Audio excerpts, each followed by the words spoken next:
साथ संगत जी बड़े प्यार और सत्कार से कहना जी, धन निरंकार जी। साथ संगत जी कहते हैं कि बिना सोचे समझे बोलना नहीं चाहिए, और जब भी बोलें किसी के लिए तो शुभ शुभ ही बोलें, अच्छा ही बोलें। साथ संगत जी, आज की कहानी का कुछ ऐसा ही भाव है। साथ संगत जी, महाराष्ट्र युधिष्ठिर ने राजसूय यज्ञ का आयोजन किया। विश्व भर के राजाओं ने इस यज्ञ में हिस्सा लिया। सभी राजा महाराजा युधिष्ठिर के लिए बहुत सुंदर सुंदर उपहार लाए थे। राजा दुर्योधन को भेंट में आई हुई वस्तुओं को संभालने का कार्य सौंपा गया था।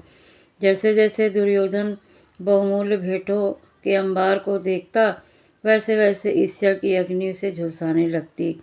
साथ संगत जी, विश्वकर्मा ने पांडवों के लिए इंद्रप्रस्थ नगरी से बहुत खूबसूरत महल बनवाया था।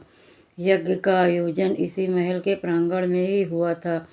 महल कला का अनमोल नमूना था। एक बार राजा दुर्योधन महल की कला को निहारते निहारते सभा भवन में जा पहुंचा। सभा भवन के दीवारों पर बहुत सुंदर मीनाकारी करी गई थी। साथ संगत जी, भवन के एक ओर तालाब सा बना दिखाई दे रहा था। भवन के बीच में एक बहुत ही कीमती गलीचा बिछा हुआ था। साथ संगत जी, गलीचे तक पहुंचने के लिए तालाब को लागना जरूरी था। दुर्योधन गलीचे को छूने का मोह न त्याग सका। साथ संगत जी, वो तालाब से होकर गलीचे तक पहुंचने के लिए तैयार हो गया। इसके लिए उसने अपने कपड़ों को थोड़ा सा ऊपर उठा लिया ताकि वो गीले न हो जाएं। पानी में उतर गया। साथ संगत जी, लेकिन ये क्या, उसके पैर पानी में नहीं बल्कि कठोर धरती पर पड़े, जिसे वो पानी समझ रहा था। वास्तव में वह फर्श था। ये विश्वकर्मा का ही कमाल था।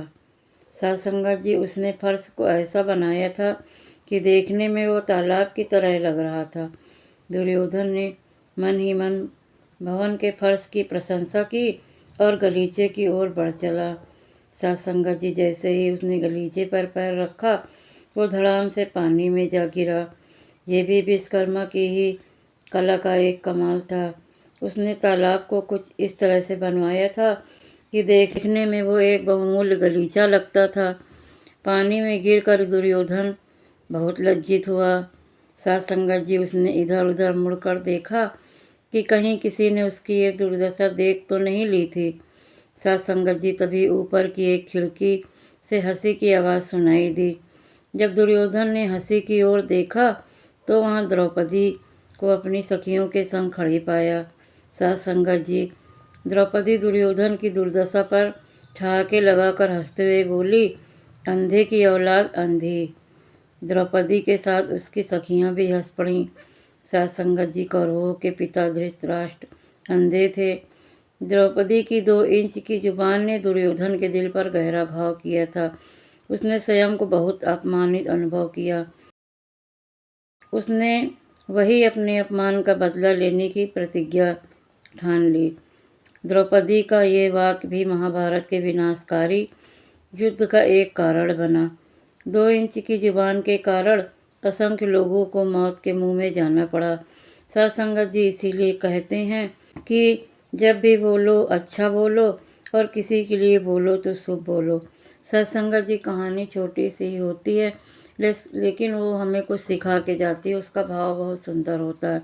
साथ संगत जी, कहानी अच्छी लगी हो तो लाइक कीजिएगा, कमेंट कीजिएगा और दासी के इस चैनल को सब्सक्राइब कीजिएगा, जिससे दासी आप जी के लिए और सुंदर सुंदर कहानियाँ इस चैनल पर लेकर आएगी।